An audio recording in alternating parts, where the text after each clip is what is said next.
안녕하세요. 노후 준비라고 하면 보통 뭐가 먼저 제일 떠오르세요?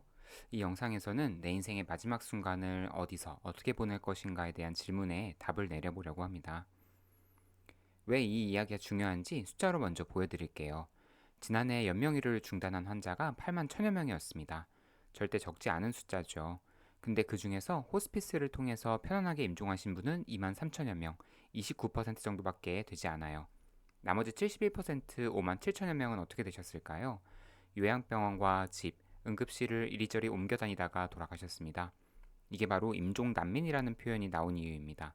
갈 곳이 없어서 난민처럼 떠돌다 가신다는 뜻이죠. 올해는 이 숫자가 6만 명을 넘을 수도 있다는 전망까지 나왔습니다. 이분들 중에서 나는 편안하게 마지막을 보내고 싶다라고 생각하지 않으셨던 분이 계셨을까요? 아마 거의 없으셨을 겁니다. 그럼에도 불구하고 이런 일이 생기는 이유가 있어요. 이 이야기를 들으시는 분들 중에 이런 생각 해보신 분 많으실 거예요. 나는 나중에 큰 병이 생기면 연명치료는 안 받을 거야. 마지막엔 편안하게 보내고 싶어. 자식들에게 너무 부담 주고 싶지 않아. 병원에서 기계에만 의존하다가 가고 싶진 않아. 정말 자연스럽고 인간적인 바람이죠. 이런 바람을 가지신 분들이 정말 많아요. 그런데 문제가 있습니다. 이렇게 마음속으로만 생각해 두는 것으로는 충분하지가 않습니다. 연명의료를 중단한다고 해서 자동으로 편안한 마지막이 보장되는 건 아니에요. 사전 연명의양서를 쓴다고 해서 자동으로 호스피스 병상이 배정되는 것도 아니고요. 가족들이 편안하게 모시고 싶다고 마음먹는다고 해서 바로 갈 곳이 생기는 것도 아닙니다. 현실에서 실제로 무슨 일이 일어나는지 조금 더 자세히 살펴볼게요. 병원에서 의료진이 이야기합니다. 이제 더 이상 치료가 어렵습니다. 연명의료를 원하세요? 가족들은 부모님이 원하지 않으셨으니까요 하고 연명의료를 하지 않으시기로 결정합니다. 여기까진 좋습니다. 그런데 그 다음이 문제입니다. 막상 어디로 가야 할지 막막하시죠. 집으로 모시려고 하면 가족이 24시간 돌볼 수가 없어요. 숨이 차고 통증이 있고 밤마다 상태가 변하면 가족들이 불안해서 견딜 수가 없죠. 요양병원으로 가자니 전문적인 호스피스 돌봄이 충분하지 않은 곳도 많습니다. 종합병원에 계속 있고 싶지만 급성기 치료가 끝났다는 이유로 오래 머물기가 어렵습니다. 결국 집에 갔다가 요양병원에 갔다가 상태가 나빠지면 응급실에 갔다가 다시 병원에 입원했다가 이걸 반복하게 됩니다. 환자도 너무 힘들고 가족도 무너집니다. 이게 바로 임종 난민이 생기는 이유입니다. 그럼 이제 많이 들어보셨을 텐데 사전 연명 의료 의향서에 대해서 정확하게 알아두셔야 할 내용을 말씀드리겠습니다. 사전 연명 의료 의향서는 만 19세 이상 성인이면 누구나 전국의 등록기관에서 상담을 받고 직접 작성할 수 있는 문서입니다. 병원이나 보건소에서 신청하실 수 있어요. 이게 언제 효력이 생기냐면 의학적으로 임종 과정에 있다고 판단될 때입니다. 회복 가능성이 있는 상황에서는 적용이 되지 않아요. 그래서 오해하시면 안 되는 것이 의 이항서를 써놨다고 해서 심근경색이 왔을 때 응급실에서 치료를 못 받는 게 절대 아닙니다. 폐렴으로 회복될 수 있는데 치료를 거부하는 것도 아니고요. 이 문서는 오직 회복 가능성이 없고 임종 과정에 들어섰을 때 심폐소생술이나 인공호흡기, 투석처럼 생명을 잠시 연장할 수는 있지만 회복을 기대하기 어려운 처지를 어디까지 받을지 미리 정해두시는 거예요. 지금 이 의향서를 등록하신 분이 전국에 335만 명이 넘습니다.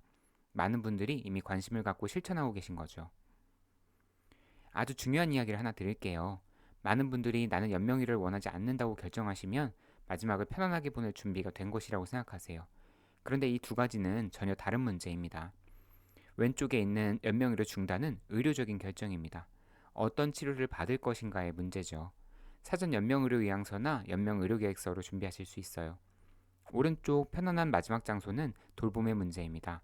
어디서 어떤 도움을 받으며 마지막을 보낼 것인가의 문제입니다. 호스피스, 요양병원, 가정 돌봄 등을 따로 계획해야 합니다. 연명의료를 하지 않겠다고 결정하셔도 갈 곳이 자동으로 생기는 것이 아니에요. 호스피스 병상이 자동으로 배정되는 것도 아니고요. 그래서 이 두 가지를 따로따로 준비하셔야 됩니다. 의료 결정과 돌봄 장소, 이 둘 다 필요합니다. 병원에서 갑자기 이 말을 들으면 가족들은 어떻게 될까요? 이제 더 이상 치료가 어렵습니다. 연명의료를 어떻게 하시겠어요? 전원을 준비하셔야 합니다. 가족들은 머릿속이 하얗게 됩니다. 그 순간부터 자식들 사이에서 의견이 갈립니다. 어떤 자식은 그래도 할 수 있는 건 다 해봐야지 하고, 다른 자식은 고생만 시키는 게 무슨 의미가 있어 하고, 또 다른 가족은 돈은 누가 낼 건데 하고, 배우자는 나는 차마 결정 못하겠다 라고 하십니다. 그러다가 서로 다투게 됩니다. 환자의 마지막 시간이 가족의 죄책감과 갈등 속에 흘러갑니다. 그리고 이 죄책감은 평생 남습니다. 아, 그때 인공호흡기를 했어야 되나? 그때 호스피스를 더 빨리 알아봤어야 했나? 내가 돈 때문에 부모님을 제대로 못 모신 건 아닐까? 그래서 부모님이 미리 말씀해 두셔야 합니다. 그것이 자식에게 부담을 주는 게 아니라 자식의 짐을 덜어주는 일입니다. 그러면 이제 구체적으로 무엇을 준비하면 될지 말씀드리겠습니다. 크게 5가지입니다. 첫째, 사전 연명의료 의향서를 작성하는 것. 둘째, 가족에게 내 뜻을 말해두는 것. 셋째, 호스피스를 너무 늦게 생각하지 않는 것. 넷째, 간병과 비용을 현실적으로 계획하는 것. 다섯째, 응급실을 반복해서 가는 상황을 줄이는 계획을 세우는 것. 하나씩 조금 더 자세히 말씀드릴게요. 첫 번째, 사전 연명 의료 의향서 작성입니다. 건강할 때, 정신이 또렷할 때 써두셔야 합니다. 아프시고 나서는 작성하기가 어려울 수 있거든요. 전국의 등록기관, 병원이나 보건소 같은 곳에서 상담을 받고 직접 작성하실 수 있어요. 이미 50만 명이 넘는 분들이 이 의향서를 통해 연명의료에 관한 결정을 해두셨습니다. 둘째로, 가족에게 미리 말씀을 해두셔야 됩니다. 문서를 써두셔도 가족이 모르면 실제 현장에서 혼란이 생깁니다. 나 이런 의향서를 써놨다. 내가 원하는 방향은 이렇다. 나중에 병원에서 결정해야 할 순간이 오면 이걸 기준으로 해줘. 이 정도만 말씀해 두셔도 충분합니다. 처음부터 아주 무겁게 유언장처럼 말씀하실 필요는 없어요. 식사 자리에서 산책하면서 병원 검진 다녀오신 뒤에 자연스럽게 이야기하셔도 됩니다. 이 2가지가 가장 기본입니다. 지금 바로 시작하실 수 있는 일이에요. 세 번째, 호스피스를 너무 늦게 생각하지 마세요. 많은 분들이 호스피스를 정말로 마지막에 가는 곳으로만 생각해서 너무 늦게 알아보시는데요. 말기 암이나 중증 질환에서 통증이나 호흡곤란, 식욕 저하, 불암 같은 문제가 생기면 가족만으로 감당하기가 어렵습니다. 호스피스는 죽음을 재촉하는 곳이 아닙니다. 남은 시간을 덜 고통스럽게 보내도록 돕는 돌봄이죠. 원한다고 항상 바로 들어갈 수 있는 게 아니기 때문에 주치의에게 미리 호스피스 상담은 언제부터 가능한지 하고 물어보시는 게 중요합니다. 네 번째, 간병과 비용을 현실적으로 계획하세요. 마지막 돌봄은 감정만으로는 되지 않습니다. 누가 병원에 갈 것인지, 간병인은 쓸 수 있는지, 집에서 24시간 돌봄이 가능한지 이런 것들을 미리 생각해 두셔야 합니다. 사랑이 부족해서 힘든 게 아니고 구조적으로 힘든 일이죠. 특히 배우자도 고령이신 분이 많잖아요. 5번째, 응급실을 반복해서 가는 상황을 줄이는 계획이 필요합니다.